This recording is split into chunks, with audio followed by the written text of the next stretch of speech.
Rising wages in Brexit Britain are because the UK no longer relies on cheap labour from overseas, it is claimed.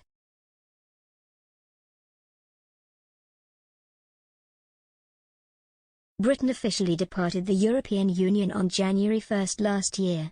While teething issues since the deal exist, one Brexiteer believes rising wages are a key positive. Robert Kimball, chairman of the Time Party, tweeted, "Wages are rising in many sectors in the UK because companies operating here can no longer take advantage of an unlimited supply of cheap labour from the European Union."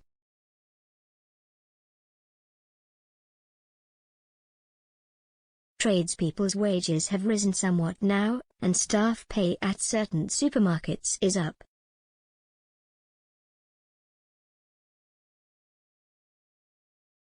Benefits of #Brexit.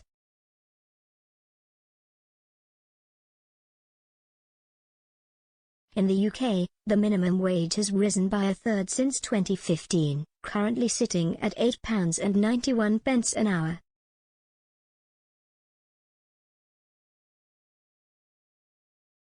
In April, however, it will jump another 6.6% to £9.50, or €11.30, well above France's level.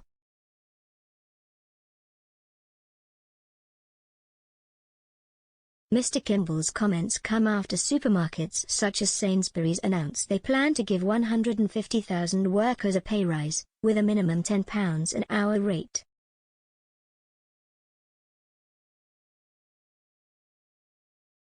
Sainsbury's said all its workers would get a basic hourly pay rate hike from £9.50 an hour to at least £10 across the country.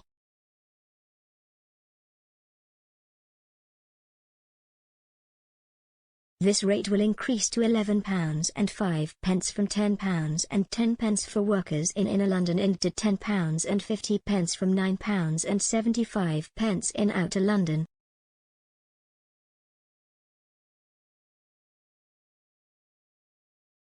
Sainsbury's chief executive Simon Roberts said, "To kick off the new year, I am pleased that one of the first things we are doing is investing in our colleagues and lifting our basic hourly rate of pay to £10.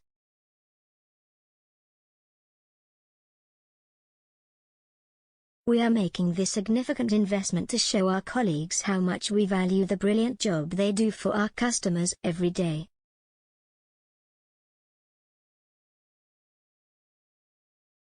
We have also listened to our colleagues and are enhancing our colleague discount scheme to help them plan their grocery spend and manage their shopping budgets better, which could save colleagues hundreds of pounds a year.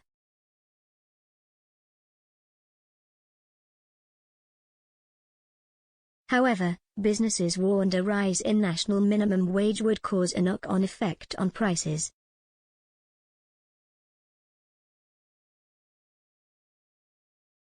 Kate Nichols, chief executive of trade body UK Hospitality, said the increase would undoubtedly result in higher prices, with smaller businesses facing the heaviest burden.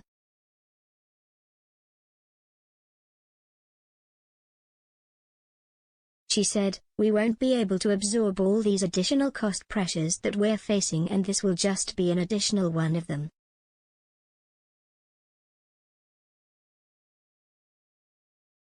"We are more than happy to pay to make sure our teams get a fair wage and a good reward, but the bubble of inflationary pressure is so big that it will undoubtedly result in higher prices."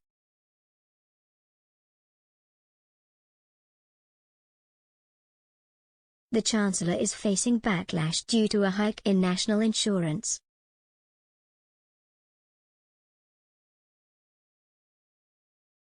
Mr. Sunak issued the announcement this week.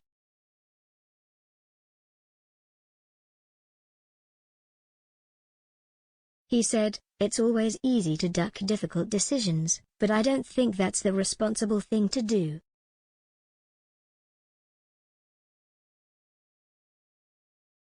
"I think people's priorities are for us to invest in the NHS, to invest in social care. We need to make sure that those investments are funded sustainably."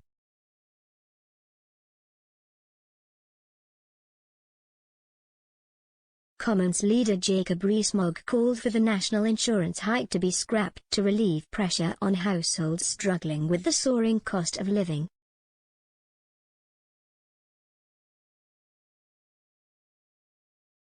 Mr. Sunak told broadcasters, "I have enormous respect for all my colleagues, and if you take a step back and look back at why we're in this situation, it's because we're facing an unprecedented level of backlogs in the NHS and we as a government don't think it's acceptable. We don't want families to be waiting years and years to get the treatment they need."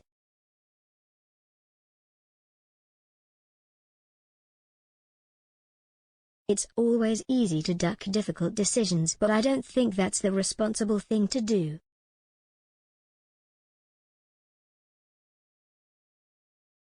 Christine Jardine MP, Liberal Democrat Treasury spokesperson, said, "Boris Johnson must drop this unfair stealth tax that will clobber families who are already feeling the pinch."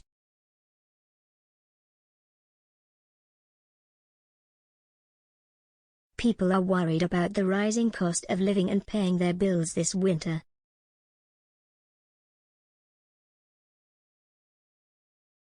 Now they face years of tax rises under a Conservative government that is taking them for granted.